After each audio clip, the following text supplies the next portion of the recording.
বিশ্বনাথ সমষ্টি বিধায়ক আহিছে গতিকে এই শুভক্ষণত তেখেতসকলৰ খুব কম সময়ৰ ভিতৰতে তেখেতসকলৰ আমাৰ ইয়াত দেখা দিছে গতিকে মই আমাৰ বিশ্বনাথ জিলা তৰফৰ পৰা এখন ফুলাম গামোচাৰে আদৰিব লৈছোঁ আমি আমাৰ মহিলা সমিতিৰ পৰা তেওঁলোকক এখন কাৰণেৰে সম্ভাষণ জনাবৰ কাৰণে অনুৰোধ জনাইছোঁ তেওঁ কম সময় নাটনি সেইকাৰণে তেওঁলোকে এখনত ক'বৰ কাৰণে অনুৰোধ জনাব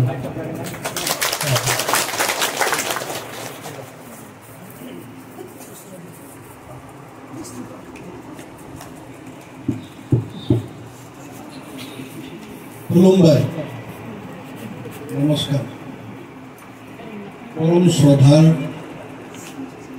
বিশ্বনাথ জিলা বাথৌ সমাজৰ সন্মানীয় সভাপতি মহোদয় সন্মানীয় সম্পাদক মহোদয় আজিৰ এই পবিত্ৰ অনুষ্ঠানত উপস্থিত থকা এই ধৰ্মৰ বাথৌ ধৰ্মৰ ভক্তসকল আইমাতৃ শ্ৰদ্ধা ৰাইজ কেইবাদিন আগৰে পৰা এই সমাজৰ মানুহে মোক কৈছিল যে আমি সদায় মঙলবাৰে আমি কাৰ্যালয়ত আহোঁ আপুনি এদিন আহিব আৰু প্ৰজেক্টৰ কাম চলি আছে অকণমান চাই এই হেতুকে মই আপোনালোকৰ ওচৰলৈ দেখা পাবলৈ আহিলোঁ আহিব মই সোনকালে বাগিচা হাইস্কুলত গৈছিলোঁ চৰকাৰৰ ফালৰ পৰা 3.5 কোটি টকাৰ এটা হোষ্টেলৰ বাবে অনুমোদন পাইছে তাৰ আধাৰশিলা স্থাপন কৰাৰ কামত আছিল তাৰপিছতে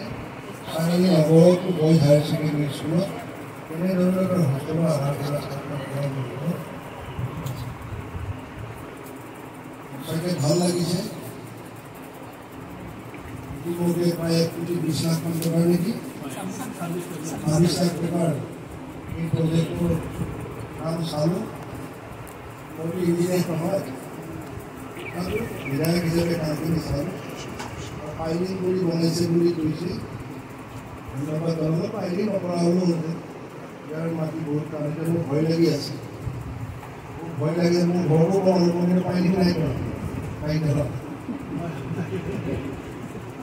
ইয়াতো পাইলিং কৰি দিছে কিন্তু ভয় লাগিছে মোৰ ঘৰটো ভাগি যাব নেকি কিন্তু মজবুত হৈছে কাৰণে কি নহওক শৈলেন্দ্ৰহঁত বাথৌ ধৰ্মৰ লগত জড়িত মই তেখেতক ভালদৰে জানো আৰু ইতিমধ্যে অসম চৰকাৰৰ ফালৰ পৰা কোনে কোনে কৈছে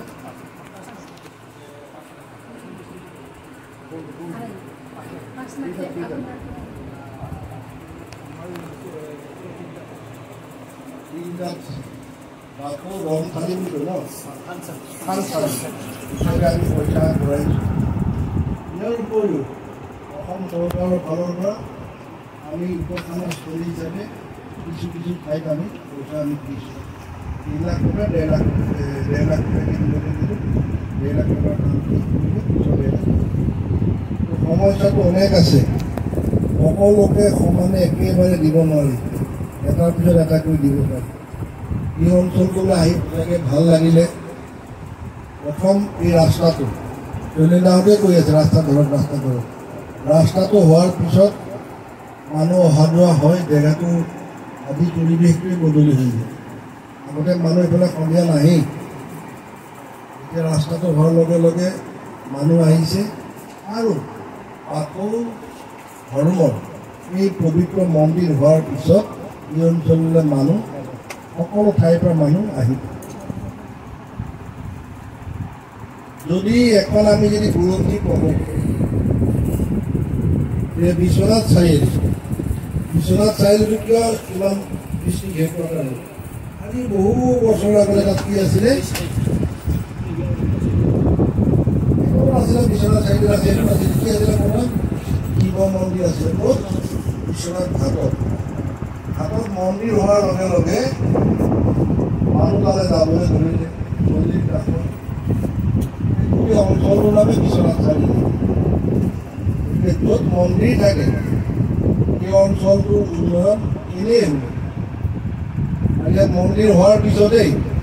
মুখ্যমন্ত্ৰী মহোদয়ে ক'লে আমুল ফেক্টৰী দিব অপুৰো বিচাৰিছিলে বিহালী নগাঁও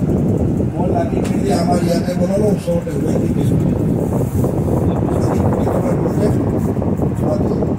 আমুল ফেক্টৰী মানুহ আহিব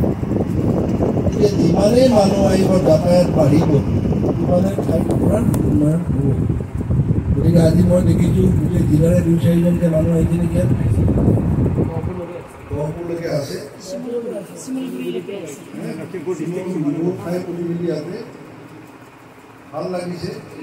বাথৌ ধৰ্মৰ মই কিবা ফুল বাথৌ বুলি কওঁ চবে মোক ফুল বাথৌ বুলি ক'বলৈ কওঁ ফুল বাথৌ কাৰণ চেলাই খেলি গাঁৱতে চিত্ৰ ধৰি মাৰি চাউল দিলোঁ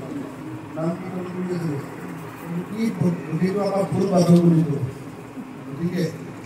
এই বাথৌ ধৰ্মৰ প্ৰচাৰ প্ৰসাৰ কৰিব লাগে আৰু এটা জাতি আগবাঢ়ি যাবৰ কাৰণে নিজৰ ধৰ্ম নিজৰ সংস্কৃতি যিমানেই প্ৰচাৰ হ'ব সিমানেই জাতিটো আগবাঢ়িব আপোনালোকৰ বাথৌ ধৰ্মত শিশু গছ আছে শিশু গছৰ পূজা কৰে প্ৰকৃতি গছ মানে প্ৰকৃতি নেচাৰ প্ৰকৃতি আৰু 5টা থাল থাকে নেকি নহয় পঞ্চতত্ব আমাৰো আছে আমি পূজা কৰোঁতে পঞ্চ দেৱতাই নম বুলি কৈ কোনো এটা দিব লাগে অৰ্থ একেটাই পঞ্চ দেৱতা কি পঞ্চতত্ব মানে কি এই ভূমি হয়নে বায়ু অগ্নি সূৰ্য অগ্নি তাৰপিছত পানী আৰু এটা মাটি এই 5টা তত্ত্ব এই 5টা তত্ত্বক আপোনালোকে বিশ্বাস কৰিব আৰু আমিও পূজা পাঠ কৰোঁতে ওম পঞ্চদেৱতাই নম এইটো বুলি পূজা কৰোঁ কথাটো একেটাই গোটেই পৃথিৱীৰ সৃষ্টি হৈছে কি এই পঞ্চ তত্ত্বটো ধৰি গোটেই পৃথিৱী প্ৰকৃতি কোনো জগত সৃষ্টি হৈছে এই পঞ্চতত্ত্ব গতিকে আমি ভূমিক ভাল পাব লাগিব বায়ুক ভাল পাব লাগিব বায়ুমণ্ডল ভাল কৰিবৰ বাবে আমি গছ গছনি ৰুব লাগিব গছৰো আছে যিমানেই গছ ৰুব সিমানেই বায়ুমণ্ডল কি হ'ব পৰিষ্কাৰ হ'ব কেনেকৈ হ'ব আপোনালোকে জানে নাজানে যিমানেই গছ ৰুব বায়ুমণ্ডল ভাল হ'ব তাৰমানে গছৰ পাতৰ তল পিছ চাইডটো এইটো কয় ভালো সংশ্লেষণ অপল সাংঘাতিক পদ্ধতিৰে এই অঞ্চলৰ বেয়া গেছবিলাক টানি আনে আৰু পাতে সেইটো চেঞ্জ কৰি আৰু পৃথিৱীলৈ কি পঠাই দিয়ে বায়ুমণ্ডলে ভাল পায় সেইকাৰণে বিজ্ঞানে কয় এই পৰিৱেশ ঠিক কৰিবৰ কাৰণে গছ দৰকাৰ যিমানেই গছ ৰুব সিমানেই বায়ুমণ্ডল ভাল হ'ব গতিকে এই গোটেইখিনি পঞ্চতত্বৰ কথা আপোনালোকে আজি নাম কীৰ্তন কৰিছে সঁচাকৈ ভাল লাগিছে মই ভাবিছোঁ আৰু এবছৰৰ পিছত আহিলে আমি তাতেই বহি সেই বিল্ডিঙতে বহি এনেধৰণৰ নাম কীৰ্তন কৰিব পাৰিব ধৰ্মৰ প্ৰচাৰ কৰিব পাৰিব গতিকে মই বেছি নকওঁ আশা ৰাখিছোঁ যে আপোনালোকৰ এই প্ৰচেষ্টাৰ জৰিয়তে আমাৰ গোটেই অঞ্চল হাইলাবাৰী গোটেই অঞ্চলটো যাতে ভাল হয় সমাজ সংস্কাৰ হয় তাকেই মই আশা কৰিলোঁ বিশেষ মোৰ ক'বলগীয়া নাই এতিয়া আৰু এটা জেগালৈ যাব থাকিব সেইটো শিৱ পূজা জেগা পিছে তাত যাব লাগিব গতিকে পুনৰ আপোনালোকক শ্ৰদ্ধা সেৱা জনালোঁ আহি থাকিম আহিবলৈ অসুবিধা নাই আৰু ৰাস্তা খুব ধুনীয়া হৈছে এইখিনি কথাকে কৈ পৰৱৰ্তী সময়ত বিধায়ক হিচাপে মোৰ যি দায়িত্বত থাকিব আপোনালোকৰ লগত কথা বতৰা পাতি সমস্যাবিলাক সমাধান কৰিম সমস্যাটো অনেক আছে সকলো সমস্যা একেবাৰে নোৱাৰে এটাৰ পিছত এটা আমি সমস্যা সমাধান কৰিম এইখিনি কথাকে কৈ পুনৰ আপোনালোকক মই নমস্কাৰ জনাই মোৰ বক্তব্য সামৰি মাৰিছোঁ আৰু আপোনালোকৰ ওচৰৰ পৰা বিদায় লৈছোঁ।